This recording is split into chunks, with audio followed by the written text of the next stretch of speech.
The face of California's workforce differs in fundamental ways from previous generations. The Great Recession only accelerated these changes. Are different state policies needed to better support business while advancing the economic security of workers? We'll ask. Luke Reidenbach, policy analyst with the California Budget and Policy Center, a nonpartisan organization that focuses on evaluating the impact of public policies on low and middle-income Californians. We'll also hear from Tom Scott, executive director of the National Federation of Independent Business, California, an association representing small and independent businesses.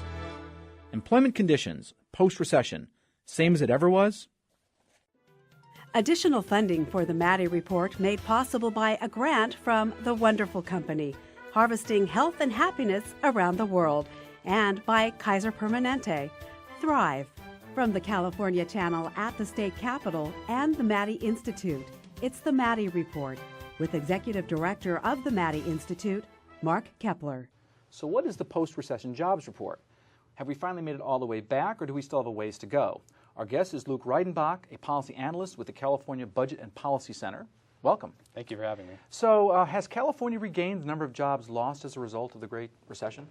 Yeah, it has. We are now 700,000 jobs more in California than we were before the Great Recession began. Since the recovery started in early 2010, the state has added more than 2 million jobs. And what's even better is that the state is growing at a pace that is much higher than the national average. So California's labor market is actually doing quite well. That said, workers are still facing a number of challenges throughout the state, especially in some regions, like here in the Central Valley. Unemployment remains very high in some regions. In fact, 1 in 10 workers are out of work. That's historically been a problem in the Valley, Right. a high unemployment. But let me ask you this. Normally when you come out of a recession, they get out of a recession typically, I think the average you said is 31 months in your report. It wasn't that way this time. This time it was like 60, two-thirds more, like 50 months, I think you said, in your report. So why did it take so much longer to get out of the recession this time than in previous recessions? We like to describe the current jobs recovery as typical job growth following a one-of-a-kind economic downturn. The rate of job growth, the pace of recovery is actually pretty similar to what we've seen in previous economic recoveries. The problem is that it's following an absolutely devastating economic recession. Right? We lost somewhere around 1.4 million jobs in just a few years. So it's really not about the pace of recovery, it's about what we're following. Well, one of the things also was interesting in your report that I read was the public sector and the impact of the public sector on bringing those jobs back. Yeah. A lot of jobs were cut in the public sector as local communities had to cut back because they didn't have the tax revenues. And a lot of those jobs haven't returned. The local government sector really has struggled to find its footing, and some analysts have actually observed that maybe those jobs are gone for good, that maybe the local government sector cut to the bone and then is figuring out efficiencies in other areas. But the local government sector has usually been a source of job growth and has actually sort of helped offset devastating losses, and that just hasn't happened this time. Yeah, what about the long-term unemployed? Has their situation gotten better or worse?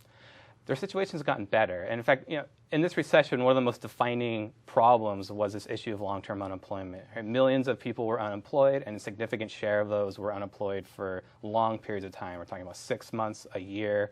And at one point, there was over 1 million people in California who were unemployed for 6 months or longer. And that's actually down to around 400,000. So we've seen a lot of progress. The question for us is actually what's happened to those people. Right? The longer that you are unemployed, the more likely you are to drop out of the labor force entirely, go into early retirement. You're not even counted in the numbers, right? You kind of disappear. And even for those who do get jobs, they often take jobs that pay less than their earlier jobs. And so there really is a lot of questions about what's happened to those workers and how they're doing now. And that, to me, is a more interesting question to answer, and we're hoping to find answers to that soon. It's what's kind of devastating is particularly you see the older workers, lose a job, and how difficult it is to get back into the labor market after you've lost a high-paying job as an executive or something. Well, let's talk about the wages of California workers. How were California workers doing before the Great Recession? Not that great if it comes to wages. Even before the recession started, low and mid-wage workers were enduring pretty much decades of stagnating wages. And what that means is that the wages they were earning were not keeping up with the overall cost of living. So their purchasing power basically is flat. Yeah, it's flat. And anybody doing well? High wage earners, right? And so this is, there's actually been sort of this widening wage inequality where high wage earners have seen their wages outpace the cost of living, so the purchasing power of their wages are going up. But for low and mid-wage workers, they're either stagnating or eroding. And this has happened even before the recession began, and it actually worsened during the recession. What about low-income households? You said in your report that they actually increased 12.3% from 1979 to 2007. How does that happen? So that is one of the more interesting takeaways from these trends is that annual earnings are going up, but hourly earnings are going down. And one of the reasons for that is that people are simply working longer. Right, that much of this increase in annual earnings is simply because people making up for the declining purchasing power of their wages, they're just working more. And while their standard of living may have gone up because their annual income is going up, that's undermined by the fact that they have to put in a lot more hours to get there. Okay, and so what did the Great Recession do to the earnings then of low and middle income workers? So during the recession, kind of get out of econ land for a minute, right? And just, during the recession, what happens is that there's so many workers that are unemployed. Everybody's competing for the same jobs, and employers don't really feel compelled to lift wages, right? Because they can get the same employees for essentially less. And what happens is as the cost of living goes up, the purchasing power of the wages that people have who are employed erode. And that happened to not just low and mid-wage workers, but high-wage workers as well. Okay. But since the recovery started, only really high-wage workers have seen their wages go up. Okay, well, thanks for that post-recession jobs report. Yeah. Up next, has the California workforce changed in the aftermath of the Great Recession? That conversation in a moment. This is the Maddy Report. So what does the California workforce look like? We're talking to Luke Reidenbach, a policy analyst with the California Budget and Policy Center. So can you describe the face of the California workforce? How is it changing? Yeah, so over the last 2 decades, or 3 decades that we looked at, California's workforce has become increasingly diverse. In 1984, 1 in 3 workers were workers of color. Now that's far more than half of California workers are workers of color, and a good third are Latino. And so what we were looking at is how that workforce has changed and whether workers of color face any specific challenges. Yeah, do they? Yeah, so workers of color tend to have much more volatile experiences in the labor market. They're more likely to see their wages decline or erode, and they're more likely to face unemployment, both in good times and bad. And so from our perspective, if you want to increase employment outcomes for California workers as a whole, you actually have to focus on the specific challenges that workers of color face in the labor market. Is that because of educational levels or something like that? What's driving that? Some of it is education levels, training, it's access to good jobs or the types of jobs that workers of color or in communities of color can get. There are other factors as well. There is sort of known biases in hiring that kind of happen at all levels. You do have sort of mass incarceration that actually has disproportionately affected communities of color, and that has an impact on their employment prospects once somebody leaves the system. So all these factors are working together, and there are many more. I mean, it's an extraordinarily overwhelming and complicated problem, right? But the fact is that we have to do something about the challenges that workers of color face. Yeah, what about women? Their role in the workforce is obviously expanding. What are some of the unique market challenges that women face?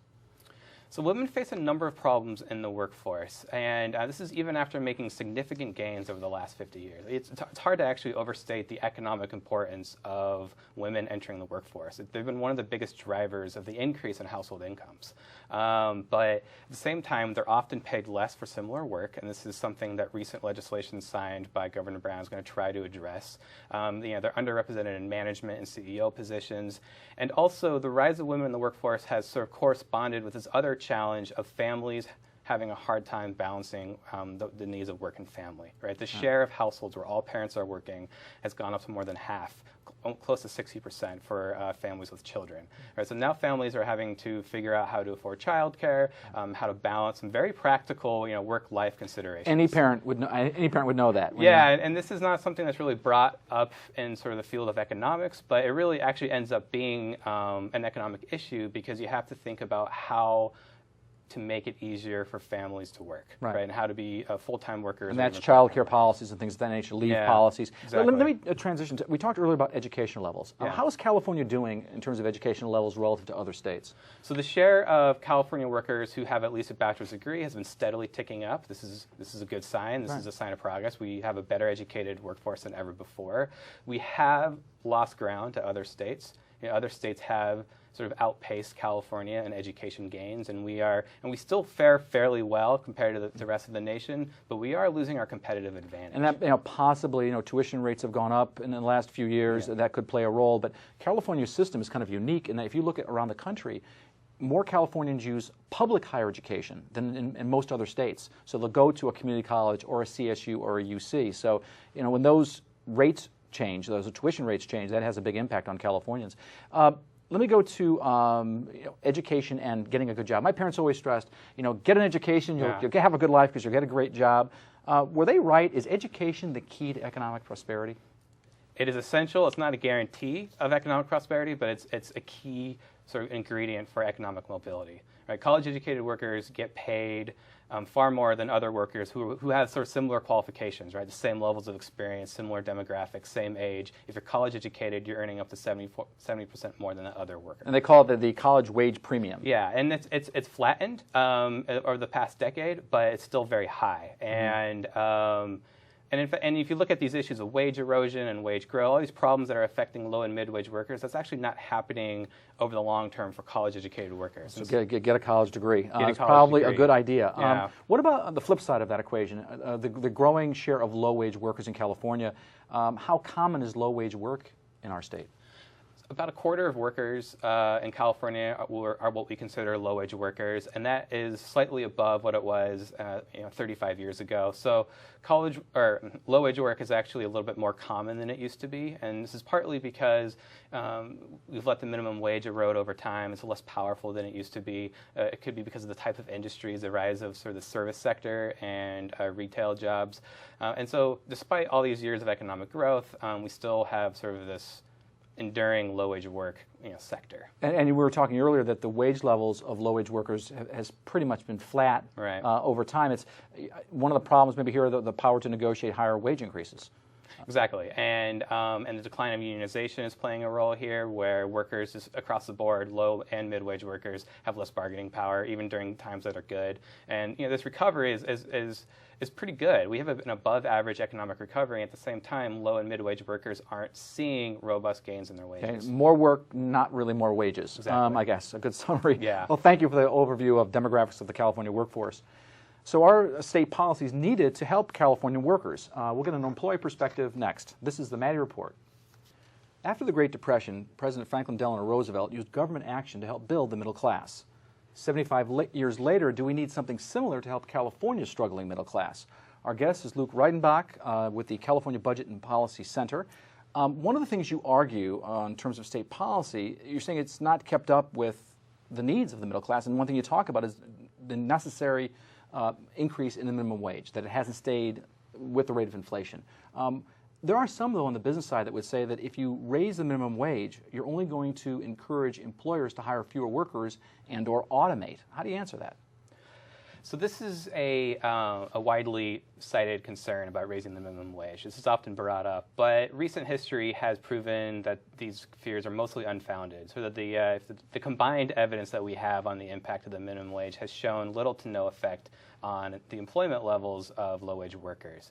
But that said, we should take these considerations seriously. I don't want to dismiss the concerns of the businesses, and so that's why I think when you implement minimum wage increases, you have to do it carefully. You spread it out over a long period of time. You give them time to adjust, and so this isn't sort of one dramatic increase. I think you could be smart about minimum wage increases in a way that make it better for the business community. Okay. So what about this thing called an earned income tax credit? You're hearing a lot about that now. Can you explain what it is and why you think it would help California workers and the state economy? Sure. So California just passed what's called a state earned income tax credit. And this is based off of the federal earned income tax credit of the same name. And what it is it's essentially a tax credit for low-income working families. You have to be employed, but you also have low incomes. And you get a tax credit where for the California version up to, or an average around $500 to $800, and you get that in the form of a refund, or it reduces your tax liability if you have any tax liability. And the federal credit has actually been a huge success. Right? It gives families a really critical economic boost and a one-time check. It allows them to pay down debt, pay their bills, invest or save. Right. It's incentive to work because you have more money. You have to work in order to get it. And these people are going to—they're not going to typically save the money; they're going to spend it. Some save, actually. I would think that would heat up the economy, though. Yes. Because they're going to go out there and they're going to buy they're putting off buying that refrigerator or something. Right. Yeah, and 80% of these checks are actually spent locally. So. And so we're really excited about the earned income tax credit. Taxpayers will be able to claim it for the first time this tax year. You know, the flip side of that coin is it's going to cost the state. They're going to lose some revenue if they give a tax credit. Where does the money come from to pay for this? So the state earned income tax credit is projected to cost around $300 million. Our general fund budget is around $113 billion.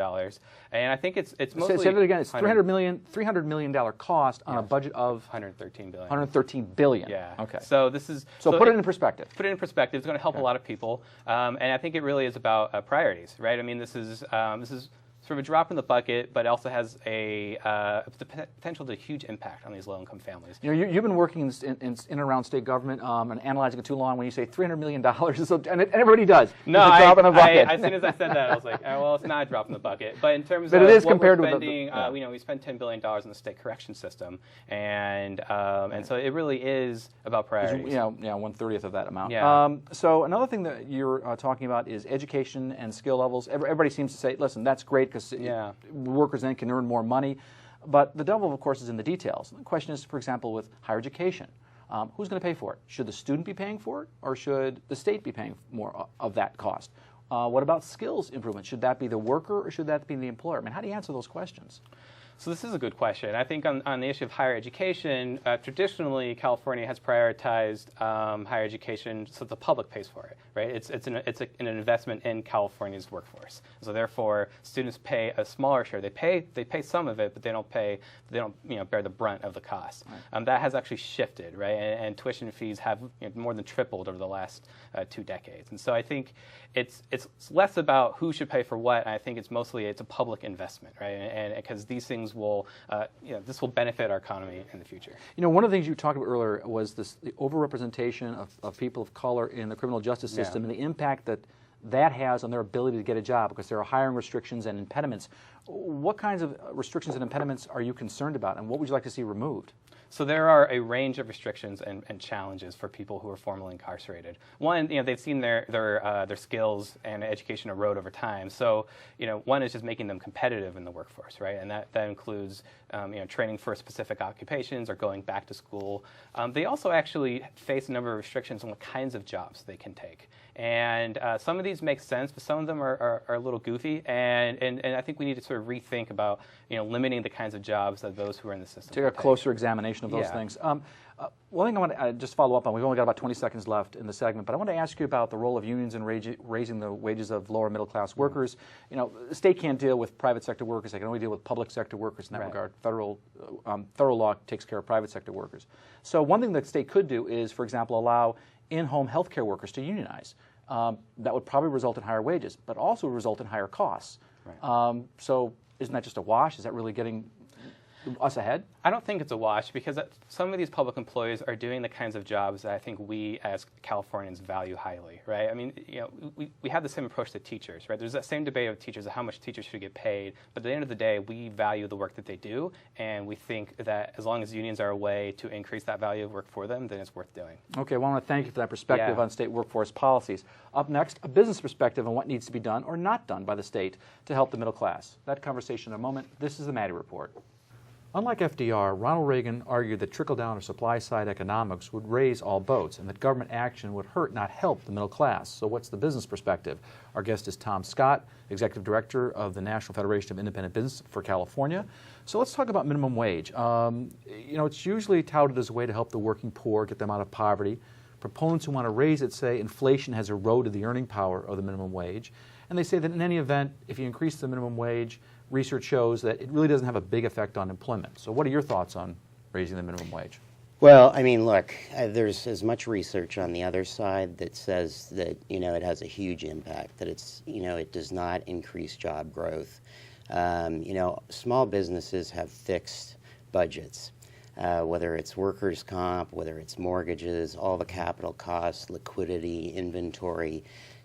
Just the minimum wage increase that we've seen, recently was about a 25% hit to small businesses.